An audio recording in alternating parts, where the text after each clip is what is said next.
See, I fucked it up. Thanks for showing me that.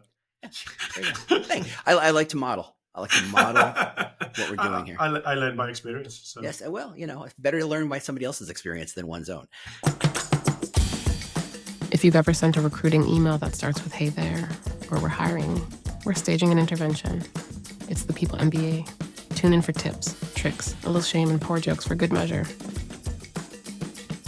This episode is being brought to you by Gem.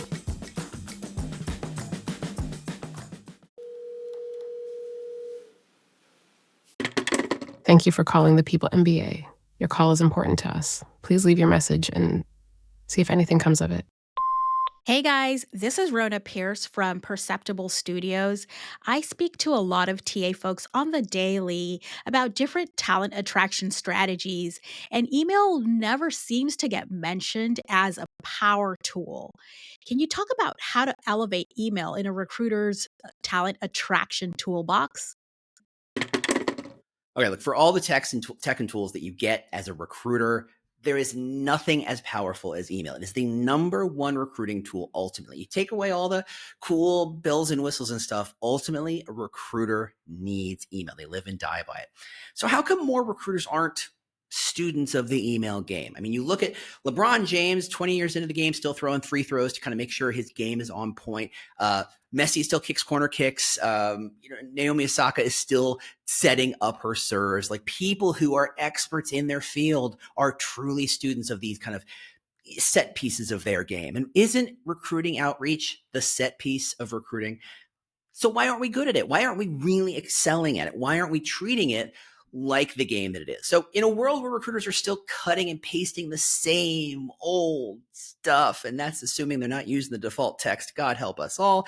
Look, you got to get your email effectiveness serious. You got to take it seriously. You got to get it up. You got to make it real. You've got to become a student of the game. And as a TA leader, it's your job to hold your team accountable, to show leadership that you can try new things, that you can experiment, that you're never ever satisfied. You are ready to disrupt. You don't want the status quo anymore. You are ready to be better. That is how you're going to get extraordinary results and get your seat at the table. Because as a wise man once told me, and Brian knows what I'm about to say, if you are not sitting at the table, you are probably on the menu, and we do not want that for you. So this week we're going to talk about email.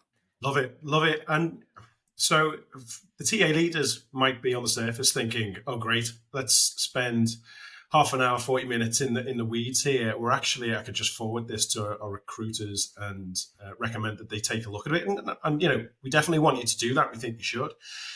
But in terms of thinking strategically and adding more value as a leader, this is one of those resources that I think, if you lead by example, really get into the weeds and demonstrate and understanding, elevate the importance of something which is ultimately a resource that's in everybody's capacity to use, that requires no budget whatsoever. It's one of those tools that if you just get more effective as a team here, you're going to deliver more return on investment, more value, get more out of your budget, and that stuff is going to get you noticed.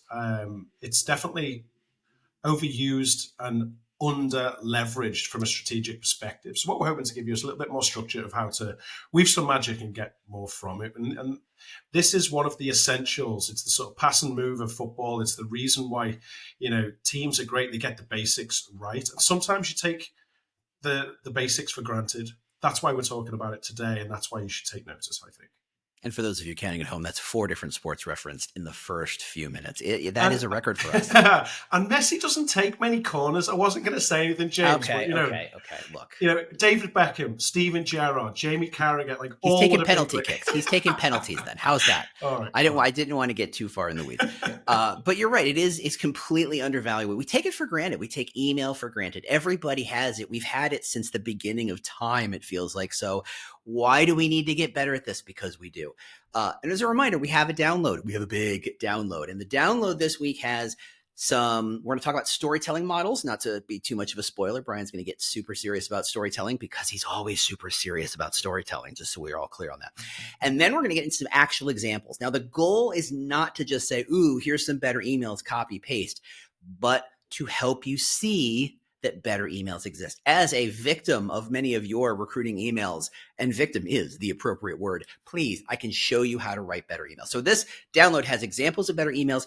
It even has an example of a drip campaign if you're interested in leveraging your CRM to get more out of that. So you'll see how to take advantage of it. So go to peoplemba.com. You can download it for free. Just subscribe, and subscribing is free. Everything is free. Everything is wonderful. Everything's delightful. It's all free, but we do need your email so we can send it to you. So check that out. So, oh, and this week, that download is brought to you by Gem, who make great email tools. So just thanks, Gem, for sponsoring this week. And hopefully we're going to do you justice talking about email and how to get more out of it. So if we're going to talk about emails, like I said, it's not a copy and paste situation. I think what you need to have is not a sense of, do I just have ChatGPT write my emails? Do I just replace words? Are there magic phrases I could be using to make my emails better? And the answer is no.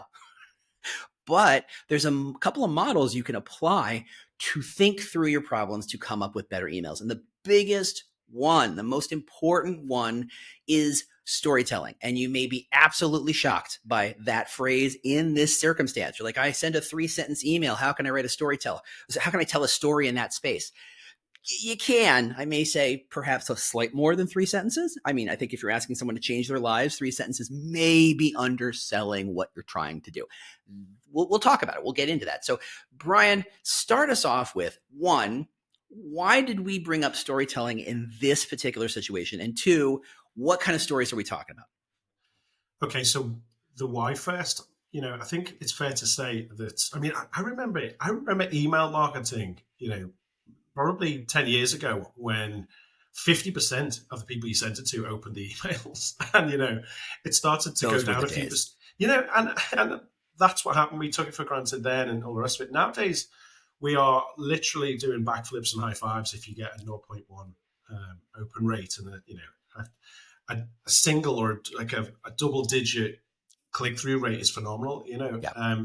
So what we're talking about here is attention, first of all. In a sea of emails, our ability to sniff out bullshit and even delete stuff before paying it any attention whatsoever, we've all got better of that because we've been trained every day for the last however many years, on thousands of emails. So getting attention is super difficult. And the first way of getting the right type of attention is demonstrating some sort of relevancy. And the storytelling aspect that you're referring to, James, it's how we're hardwired. It's what gets our attention and draws us in and all the rest of it. So we'll get into some of that. But whenever I see an example of an email, if somebody says, look, nobody's opening my email campaign and all the rest of it, it's always one of 3 things. It's either the hook, the message of the challenge, or the offer. And actually, if you think about that as a 3-part story, and the most simple sort of storytelling structure is a 3-part structure. We're talking about getting the attention, make it relevant, engaging enough to lean in, and then compelling enough to take some action. And that's all we're talking about. It's as simple as that, actually. And if you just look at your dry emails saying the same thing as the next recruiter in the next company and apply some thinking around, is the hook good enough to get your attention? Is the story, the challenge or the offer relevant enough to make you lean in and engage? And then is the action at the end compelling enough for you to do something about it? If you only do that, you'll get something out of it. So that's where I would start, James. It's literally just breaking it down into 3 parts. Is it the hook, which is often the email subject line? The only reason we pour over the subject line, the only reason it exists, is to get you to click into the actual email. Then the challenge, the offer, the story that you're telling there. And at the end, how are you tying it all together with some sort of call to action to do the thing you want them to do? It doesn't get more complicated than that. And I've said this a number of times. It's simple, but it's not easy. Because think about your own bullshit monitor. It's really good. So we've got to work harder. Yeah, totally. I would, I think every recruiter should at some point make a fake LinkedIn account. Don't at me, LinkedIn. We all know there are fake accounts and you do nothing about them. Moving on. But go make yourself a fake LinkedIn account and maybe throw in a couple of buzzwords like AI or Maybe 2 years ago it would have been autonomous driving, or 4 years ago it would have been machine learning. Like whatever the hot buzzword is of this year, make a fake profile and throw a couple of those things in and see how quickly, one, recruiters are spamming the heck out of you, and two, they all seem to sound the same. And when we're talking about this 3-act structure about getting attention, you got to remember attention is ultimately the most expensive and most valuable asset you have, because you can't make more, right? You can make more money, you can make more tools, you can do all that, but getting attention is hard because you have to draw someone's eyeballs away from Netflix and Instagram and YouTube and all sorts of other fun, amazing, star-laden, exciting special effect sort of situations and say, do you want a job? Will you like, it's an exciting opportunity. Do you like all that crap? It's not going to grab attention. Brian uses one of my favorite phrases, and that is leaning in. And I think that is so crucial. So much of what we're surfing the web or looking around, we're in a lean back model. We're kind of passively letting things hit our head. Our job in this situation is to get someone to put their coffee down and lean in, to pay full attention to whatever it is you are about to or have just said. And you do that through being interesting, connecting with someone, and giving them something they haven't seen before, something useful, something valuable they haven't seen before. I'm going to use a word that is so overused and wrongly used when it comes to email outreach, and that is the word personalization, right? We're not talking about, dear insert bracket name, first name, comma, I have this wonderful opportunity, bracket, title, blah, blah, blah. I mean, you have to say something that individual on the other side is going to say, that sounds like it was written for me, not for 10,000 people who met some sort of arbitrary Boolean search queue, search string, but to me. Someone on the other side is thinking about me. And that is what personalization is all about. And as you'll see when we get through, we're going to look at an example in a couple of minutes of how this all works. That doesn't mean having to use their name 17 times, right? It means saying something that resonates with them, which means understanding their world just a little bit more than the next person. That sets up the rest of it. Because once you have their attention, then you can start to give them information they're looking for, and then you can drive the call to action. That is that 3-act story that Brian is referring to. It doesn't take a huge amount of time. It doesn't take a huge amount of effort or a huge amount of copy, but you can't jump to the offer until you've gotten their attention. And you can't jump to the offer until you've given them a reason to engage with you. You have to do it in the right order. And that's why storytelling is so critical. Brian, did I miss anything? You are, in my mind, you are the storytelling guru. You've read every book, on storytelling and screenwriting ever, I'm pretty sure. You are the person I look to for this. Is there anything we're missing when it comes to storytelling? I think we'll get into some of the specifics and the tactics when we look at some of the stuff that you've laid out, James. But, one thing that I always think about is the positioning of your brand and using your employer brand as the basic foundation to get that attention and relevancy. If you can optimize the conditions with the research that already has been done, the insights that you already have, and put those things together. And then the other thing that sort of crossed my mind as you're talking there, James, is whenever a recruiter reaches out, even if they're really creative and they get attention and there's demonstrate relevancy and all the rest of it, it always seems like a sell. Yeah. And if you think about it, if you can reposition that and think about the scarcity of how many people might apply for this job and how many open positions there are, and create some scarcity, and use the idea that if you get put into this process via an internal recruiter, you're going to get some special attention. And it's almost like everyone wants the fast pass at Disney, or I couldn't possibly go to Disney and survive without fast passes. But everybody wants the priority. If you can do something to create scarcity and higher perceived value in how the storytelling is positioned, then you're definitely going to get more results. But the elongated formula that we were talking about, from the sort of the hook, the body, and the call to action, there's a structure that we often use. We use it for job descriptions, and it works great for email marketing as well. Is empathy, curiosity, surprise, insight, and action. So what we're doing there is we're breaking down the 3-act structure a little bit more now.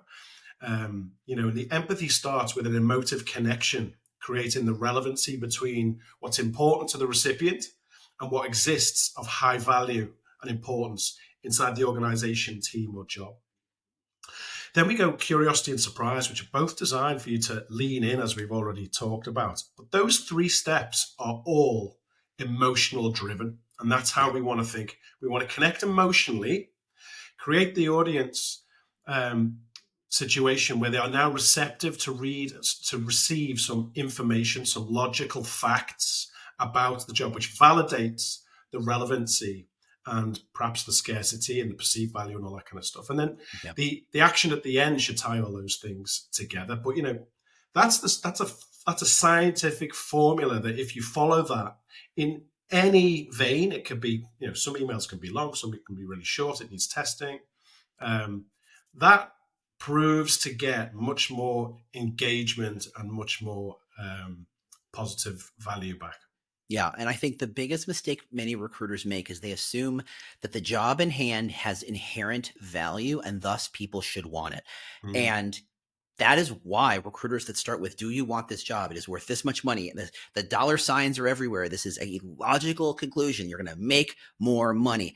They have real problems. And they're the ones who are probably pushing back right now saying, I don't want to get emotional. Why am I? Empathy? That sounds horrible. Surprise? What are you talking about? This is about a business transaction. And they're not wrong, except that's not how humans work.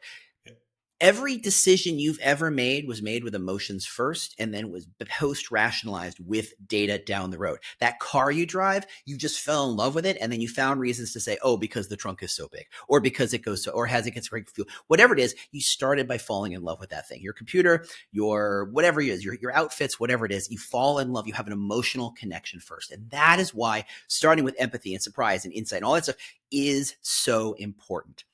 Does that mean you have to have a 2-hour Hallmark drama as your subject line? No, but you do have to, and you can almost sum up all those ideas with one simple word: humanism, humanity. You have to inject peopleness into that thing and stop just treating it like a business transaction. You're right there, James. I mean, assume that your job has no value whatsoever from the start. Yeah. If you want to create desire, you have to build that perceived value. And yes, that's why this is simple but not easy, because often you've got 3 to 12 seconds to create some perceived value, which is why following these steps is so powerful and important. Yeah. So let's get into that. And I mean, honestly, I could talk about this stuff all day long. And I think you and I are going to get a real fun fight one episode where we talk about employer brand at last for reals, and how it all works. Because I do think an outreach, a job posting is my favorite litmus test as to how strong your brand is. If you can't see how your brand helps you make better decisions about what to talk about in that email and what to kind of highlight and what kind of calls to action will be most valuable, you don't have much of an employer brand. But that one is, here you go. We're going to have that fight. I was just going to say, you're making a big assumption that recruiters are actually aware of the employer brand and using the employer brand. So bring on that argument, mate. I own that. I will own. You are 1,000% right. Okay. But we're saving that for a future episode. Okay. So let's get into one of the examples from the download. That download again from peoplemba.com, sponsored by Gem.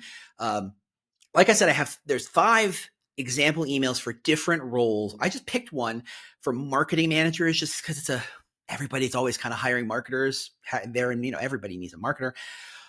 And I think it's a good example of how, and we're going to talk about it line by line and piece by piece. Why do these choices get made? Why do we think this is better than the standard?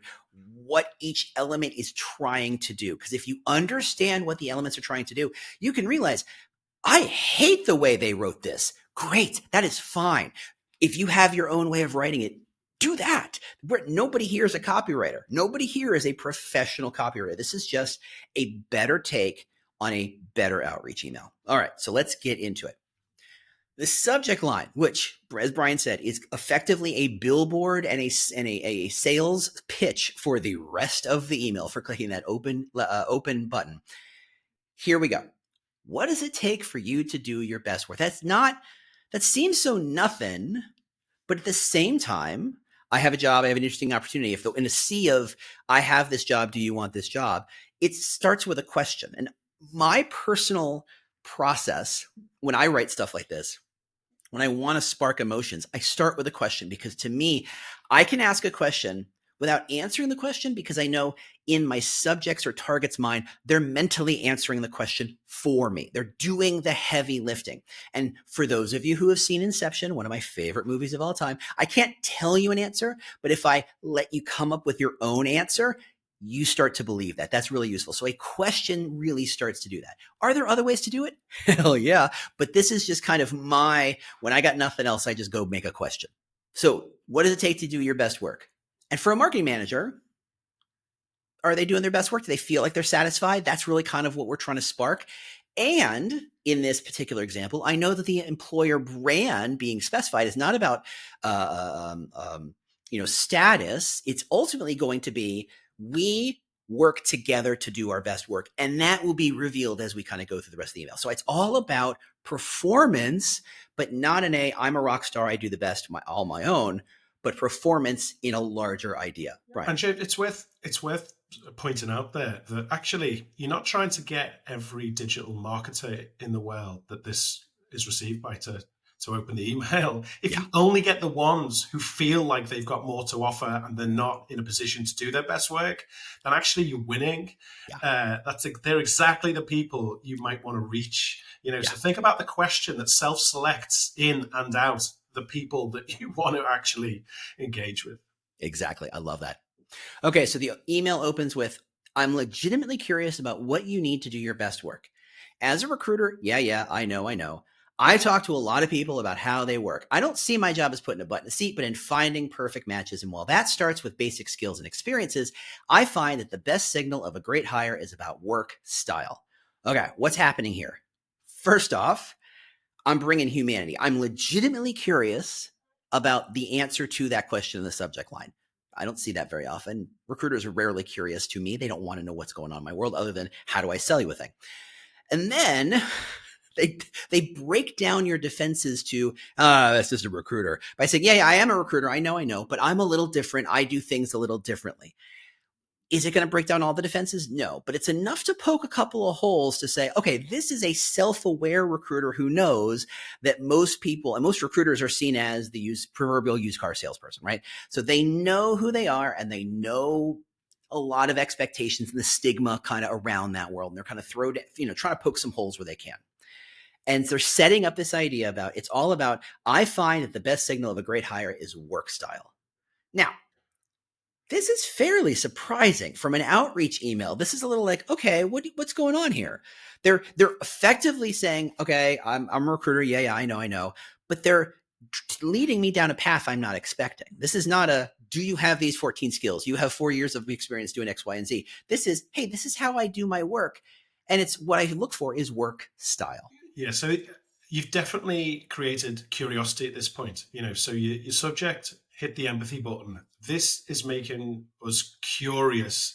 At this point, there's probably a healthy helping of skepticism as well, which is why I love what you're about to do. Okay. So the next paragraph is, some marketing managers prefer to work on their own. They talk about how freedom enables their creativity. I get that, but unfortunately, that's not how we work. Okay. This is, I love kind of looking at my own work sometimes and going, oh, that's a tell. I do that all the time. Starting with a question, that's me. Every time I write for other people, they go, oh, no, we don't lead with the negative. We always lead with the positive. And I'm like, I always, maybe it's the cynical black heart that I have. Maybe that's what that is. But I always lead negative because I assume people are looking at this with skepticism. I'm assuming they're going to say, this is going to give me a pitch about creativity and freedom and I can do anything I want. And I'm going to say, no, I'm not doing that. That's not who we are. It's just twisting the knife in terms of creativity. It's making you go, where is this guy taking me? What is this? What am I being sold here? And that sounds confusing, but it's not. Because if I do this right, and this is the right person, they are totally leaning into this point. They're going, tell me more. I've invented a kind of murder mystery and making them kind of solve it on their own, but only giving them just enough clues that they just feel like they can kind of walk that thread down, but they don't know the answer at the end. Yeah, and that's like we've definitely hit the surprise button here, which is really cool. But the biggest thing, so it's surprising. So we're definitely hitting that 3-step of the emotional sort Yeah. of pull. The smart thing here is some marketing managers prefer to work on their own. Now, Yeah. if we're really clever, the inverse of that is come from our insights of our persona profile. Like we know we want to speak to people who are collaborative and prefer to work in a team, because now we're going to give you the social proof and opportunity to go, I want that. Yeah. So now what we've done is the creative side of our brain is open and we are receptive to receiving some facts if we've managed to stay relevant. So the call out here is making sure we're not making any assumptions and we're not discarding the insights in the persona profile, because this is built on insights that we know about the people we're trying to reach. Okay, and this is slight tangent, but I think this is really interesting for those of you who care about employer branding. This is where Brian and I seem to differ in how we approach this work. He thinks of this as this is the persona to target, which isn't wrong. I think of it as if I understand that's how my company rewards, and those are the actions and behaviors and traits to reward, that's who I'm speaking to. Are we getting to the same result from two different directions? Yes. But I just want to highlight for the absolute employer brand nerds, that's what's that is how these different schools of thought kind of come to be, and how they, ultimately lead to good work, but from different directions. So I just wanted to highlight that. End of tangent. Okay. So total nerds, total nerds. Love it. Okay. So the next part is, we're more for marketing managers who see their best work coming from a strong team, where your ideas get batted around, not to polish them down into something dull, but to help reveal an insight and turn it into something amazing.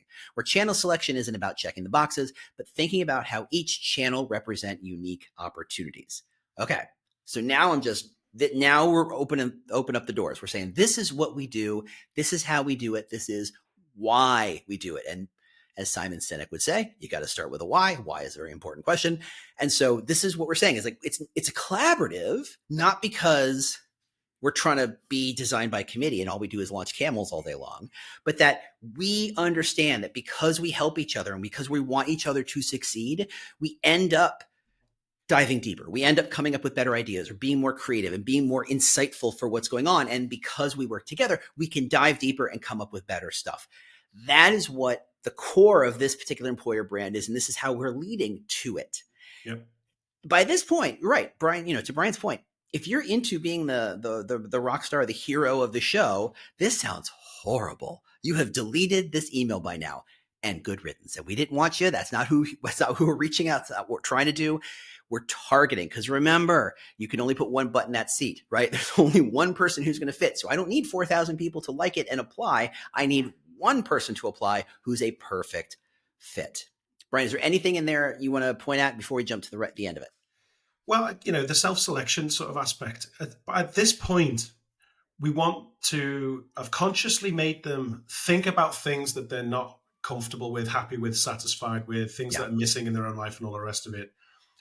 And because we've done that and taken the time to do that earlier on, when we reveal the insights of this particular situation, scenario, job, etc., the desire is immediately easier to flag and heighten and create.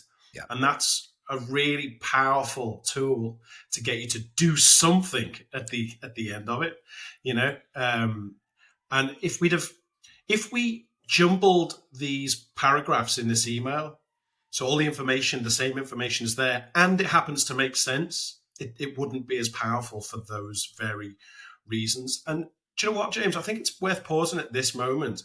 We've just geeked out for however long on the structure of one email example that's in this amazing download.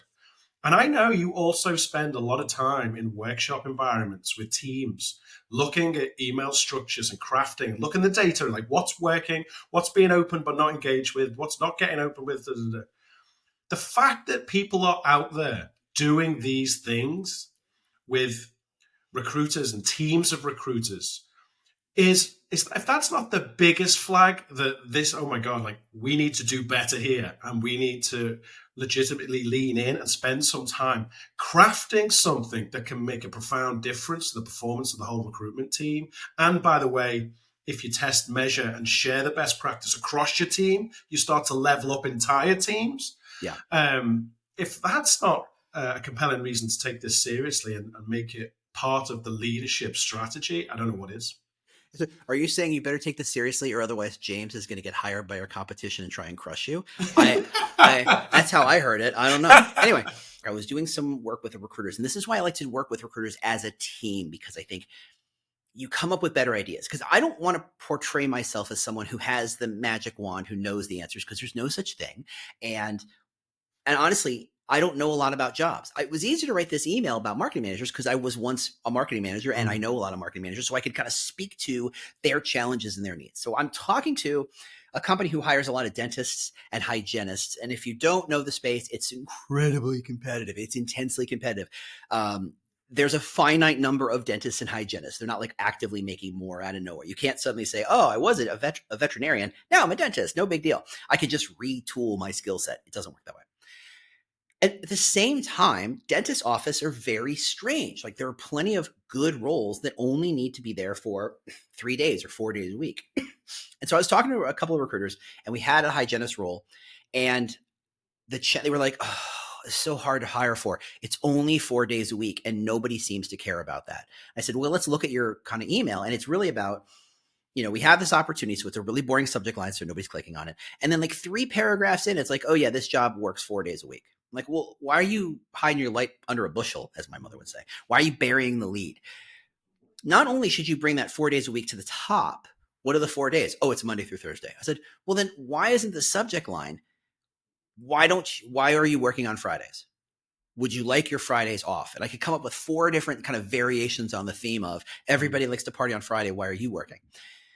And it was like, oh, so you find the thing that's interesting about that role, that opportunity, kind of pull it out and then say, not just here's a fact about why it's good, but write about it in terms of what it means to the person on the other side. And I said, if you really want to be mean, and I love being mean like this, send that outreach email on a Friday with a subject line, why are you at work?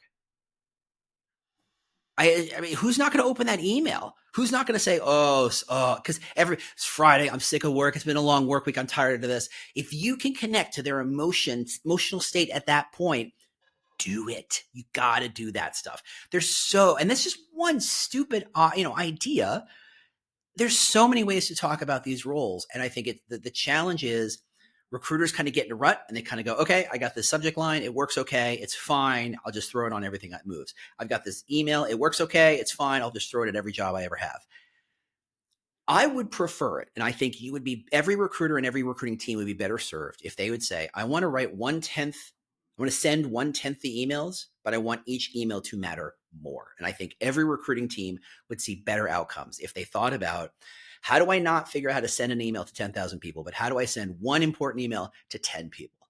That feels more powerful. I think there's a few things in there. I love the idea of taking the perceived obstacles and sort of creatively brainstorming how do we turn that into an opportunity or something which might get the attention of an audience that would be interested in the actual situation instead of, a 5-day work week, to use your example. Yeah. I mean, there's a million different ways of being creative with the fact that you've got dentists and hygienists who have every Friday off, or, whatever the role is. Especially, like you say, if you send that email on a Friday, or a Thursday. So mean.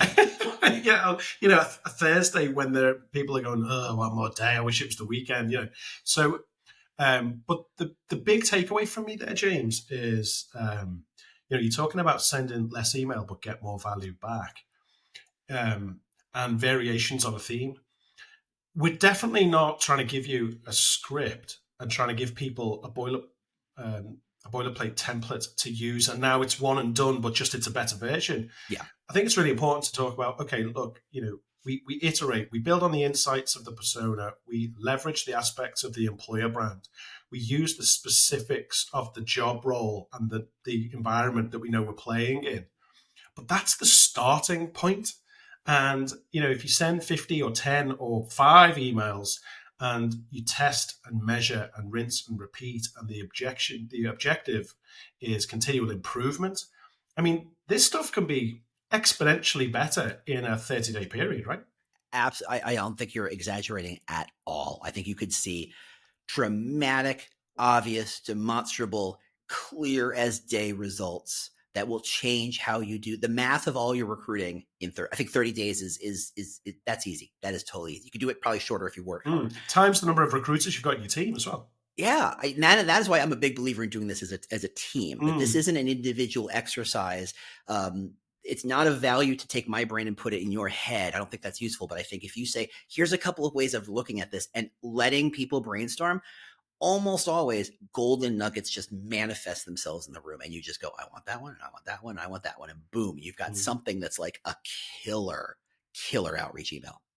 How many times have you done creative campaigns of any description, where communication is at the heart of it, and you've been super surprised by the variation that gets the better result? Oh God! How many times? Every single time. Effectively every single time. And that's the thing and this is why I'm trying to reiterate this idea of I don't have an answer because I'm usually wrong, but I'm wrong at a different level than most recruiters are right. If recruiters take the same email and say, oh, do I use an emoji or do I not use an emoji? You will see a variation in open rates. And okay, that's good. But if I write something from whole cloth that's completely different, I'm now up here and now I want to figure out iterations. And those iterations have dramatic swings. So I can see something where if a recruiter is getting 1% and 2% open rates, I can get something at a 10%, but with 3 or 4 variations, one of them is at a 15. And it's just like, it's not even close. And you're like, that one? Like, and that was almost always the throwaway, like, sure, what the hell? No one will ever click on that. And you can't assume you simply can't. And that's why we test stuff. And there's a downside to this as well. Or there's a whack. If you get that 15% open rate, that can't be the new silver bullet where you expect to get a 15% open rate every time you send it. Unfortunately, the world doesn't work like that. You've probably got a window of, however many days until that it's 15% for those people at that time. And the world keeps spinning and changing, and you can't rely and say, oh, this always works. Yeah, absolutely. Absolutely. All right, let's finish this email up because we're not running long, but I think we're getting really in the weeds. So hopefully people are getting value out of this. Remember, the download for here is peoplemba.com, brought to you by Gem. The last 2 lines are, I know that this environment isn't for everyone, but if that's how you like to work, in a space where you are challenged and supported in equal measure, maybe this is a place where you can do your best work. Interested in talking about an open role I have for a marketing manager? And then your name. There's no, here's the job. There's no click the link. There's no kind of like, I'm not trying to turn this into a transaction. I'm simply trying to say, would you be interested in talking about this thing based on this idea I've just planted? Is everybody going to click the link? Is everybody going to want to respond to that? No. And that's good. I want to make sure. Yes, this is trying to filter out people who will not be happy here by being more clear about what we care about, what this company is all about, what this company is rewarding, all that stuff. Putting it in the words that a marketing manager would go, oh, I can picture that in my mind. There's a couple of moments in this email where they're going, I know what that must feel like. I like that feeling. And or inversely, I hate that feeling, which is a good thing. And just simply saying, hey, are you interested in talking about this role? And not feeling like you're having to kind of twist anybody's arm or oversell or overpressure anybody into doing it. Is this a perfect email? No. Oh my God, no. Is this better than what you're probably using? Almost certainly yes. The question is, now that you understand a model of what this is doing and how this is working and the emotional triggers it's pulling out and how it's kind of explaining and giving more information and meaning and then leaving and there's a million ways to do calls to action. We could do a whole episode on just calls to action. This is how you think through the problem. And this is the stuff you look to test, not whether there's an emoji or whether the subject line should be 4 words or 5 words, but is this the emotional trigger? Is this conveying the emotional trigger? Are people engaging with this? Are they responding? When they respond, what are they responding to? When they say, I'd love to talk about this because blah, blah, blah. What's the blah, blah, blah? There's so much information in that kind of response to that. So this is just an example of ways to approach email in a better way. I love that. And something that we talked about off camera, James, and it really stuck in my mind is thinking about this email in the context of the job posting and the difference between what you're allowed to publish publicly and what you might be able to say in an email, and making that a feature, not a bug. You said something really cool, which I'll let you reveal. I just think it's definitely something we need to share. Yeah. So remember how many people touch a job posting and legal has to be involved in the boilerplate and everybody reviews it. And HR gets their mitts into the thing. And there's a reason why job postings are pretty dull and boring. It's because everybody kind of gets, there's too many chefs in that particular kitchen and none of them are writers and none of them understand engaging people. Here you are as a recruiter. Who reads your emails before they go out? Nobody. No lawyers, no HR, no comms, no social media marketers. You just write anything you want and you hit send and away it goes. It's kind of like having a magic portal to people where everybody else has to go through all the rigmarole of getting approvals and getting edits and all that stuff.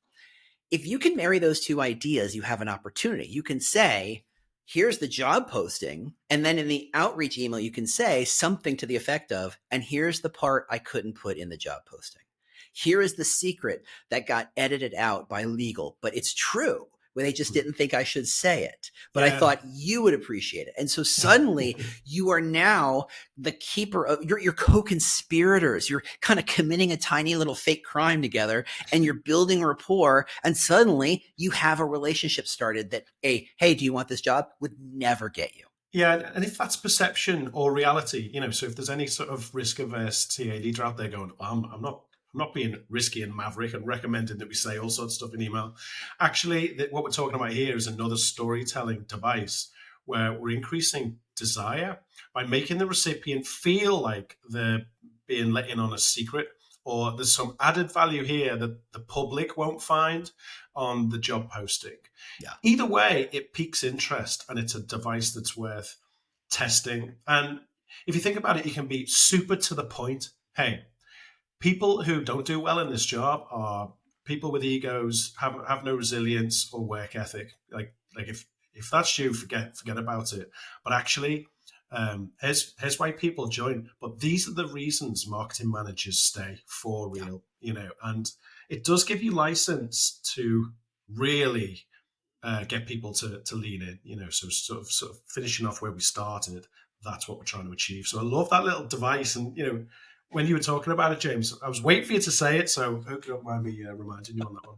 No, I don't mind the prod. It's you never know what's useful, but it's look, there's stupid little tricks you end up coming up with just because you're trying to say, what's a different way to put that? I remember the first one that I kind of went, why aren't we doing this stuff? I was a company and we were trying to hire a VP of something or other, and they're like, oh, we're having such problems because we were in Chicago and we were trying to hire out of New York, and I said, could you just make a subject line that says, do you want a free trip to Chicago?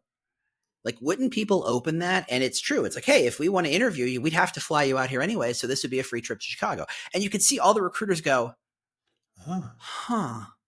And like, that was the moment when I went, the bar is really low. We can really, if in a stupid room, I could come up with it, my stupid brain comes up with something just simple like that. The bar is really low and we can all do so much better. And it's not so much that this is a competition. You have to defeat your competitors so much as it is finding ways to be clear about what you offer, finding ways to connect with what people want.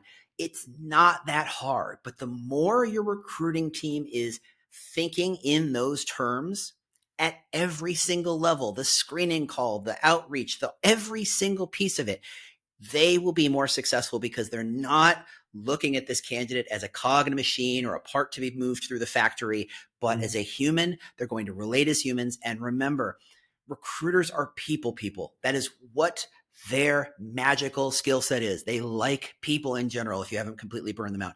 They like engaging with people. They like talking to people.